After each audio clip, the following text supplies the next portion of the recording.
could potentially save other American lives. And we know for a fact that if there's one, they can't do it alone. The lone wolf thing, I don't believe in it. I don't think it's true. I believe that they are segregated, that they are organized cellularly, but that does not mean that they're lone wolf, because they're support groups. Yeah, like their imams are encouraging them. They're even connecting them with other people, showing them how to purchase a weapon legally, how to get a license, how to get money from the government, how to say the right things at the right time to the right people so that they can stay kind of off the radar.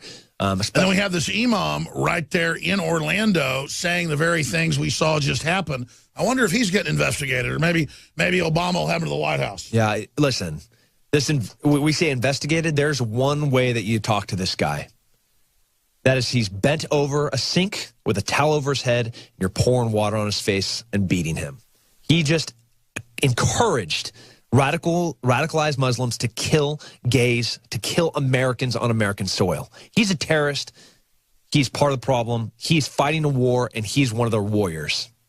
Interrogate him. Well, here's the bottom line. Donald Trump comes out and says that and gets attacked, but he said there will be more Brussels, there will be more San Bernardinos. In fact, can you guys cue up one of those? And they're already in the media attacking him, where somebody congratulated him for being right. And he said, well, thanks for the congratulation, as if he's congratulating the attack. No, he's saying, thanks for saying I'm right. But, I mean, all he's saying is common sense. Definitely not the best tact in how he speaks, but Donald Trump always speaks the same way. But what he said was right. It's the same thing that you said. It's the same thing that I said, that there were going to be more attacks, and they're going to be more vicious, they're going to be more violent, they're going to be more lethal. And I'm saying it again today, that there are going to be more attacks. And if we don't do something, more people are going to die. I've had different doctorates and folks on that are experts on Islam and its whole history. And they said that there's a metric that once they get to like 5–10%, it varies in the country, then there's a confidence level you're not going to be able to kick us all out. Yeah. And all of our liberal behavior, apologizing, encourages now folks to say, okay, it's now time for us to activate and start the attacks. Yeah, we last you were right at that the ratio, the percentage of like that 3 to 4%. We're somewhere between that 5 to 10% this year. That is fearless. That is go start killing Americans. Anybody that doesn't agree with you, that's Americans. So. And then they hope there's attacks on other Muslims back, because then that will spur the radicalization of the other Muslims, and then the full jihad's on. Yeah, full jihad is on. It's on right now. So I mean, they're looking for a fiery conflagration allied with the left and the George Soros crowds. Joe Biggs is out in front of the nightclub where 50+ people were killed last night. Joe Biggs, great job getting up early this morning from Texas and getting on all those flights out there. And you're now in the rain, Joe Biggs. Roger that. Joe Biggs here with Infowars.com. Now, we just arrived in Orlando, and as you can see, there's a lot of police vehicles right here in the center of the road. The nightclub's actually right down and maybe about 50 so yards from us at this point in time. You know, what we're seeing right now so far is, as I'm reading through articles on the flight here, is everyone's wanting to attack the Second Amendment. What happens, though, if we take those guns away? What's going to happen? These guys are going to build bombs. I can't believe we even have to argue with these people. Stop attacking American freedom. This guy had a vest on. Guess what? If he would have had a bomb and it would have went off, that would have been way more people, like 200 people. Instead, I'm sitting here driving through Orlando, listening to everyone apologize how we need to not blame Muslims for this. We don't need to blame. Sure, Pulse was a gun-free zone. Pulse was a gun-free zone. We're too scared to call this what it is, radical Islam. We have a problem. The borders are wide open. We have a president that could care less about the American people. Christianity is being attacked. American values are being attacked. Men in America are being attacked. And we're allowing these terrorists to come in here. And now we have sleeper cells starting to wake up. They're being activated. We almost had another attack, a large one in L.A. at another gay pride parade today as well. So this is going to continue happening. I heard some of the things Tim said earlier before I got on the flight to leave Austin to come here. And he said he believes it's going to get worse before it gets better. And I do agree with that from the things I've seen and how these people are, because we don't have secure borders. Sure. And by the way, Rob Jacobson's there running camera, doing a great job as well. Rob, feel free to pan around, zoom in while Joe's talking for TV viewers. Radio listeners, go to Infowars.com/show. Sure, great job, guys. Yeah, just show more what we got on the street, pan around. Let's try to zoom in on the nightclub. Please continue, and jump in with any questions, Tim. I think a key point that Biggs just brought up, both the guy in Orlando and the guy in Los Angeles, they both had bombs. Those were not guns that they bought. They had bombs, both of which would have been more lethal than the guns that they had. The guns were a secondary plan. And they're both, and they're both also, I think you guys can probably go through the line and go on up to the media.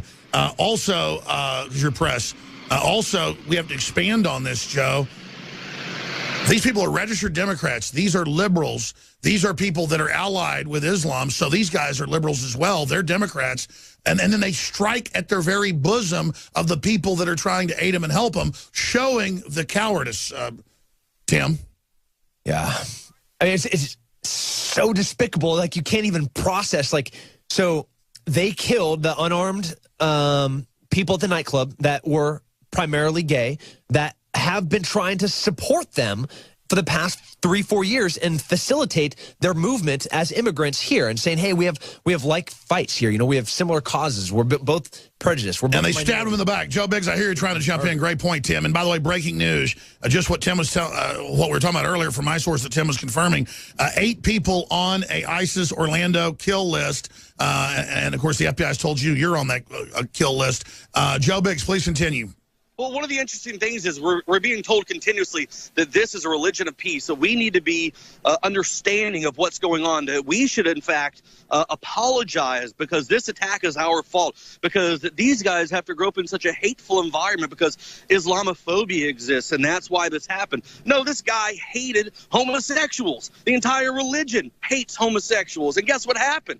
This guy saw 2 guys kiss, it flipped his lid, and he went out and carried this out. He took advantage of the fact that he had the security clearance. He went and got guns. And like you said, if that bomb would have went off, it would have been 10 times worse. And they would have still gone, the whole left would have been like, well, you know, we need to be more progressive. We shouldn't blame them. And then they bring some. Sure, that's his dad's cover story. He knows the whole deal. The guy pledged allegiance to ISIS. The dad is to blame. The dad should be held accountable for his son's actions because he knew what the hell was going on. That guy knew that his son was radicalized. I said the same thing. Much like the father in San Bernardino. Just like the father. And I'll tell you who else, Obama and the Democrats letting these people in, and the Republican leadership doing it too.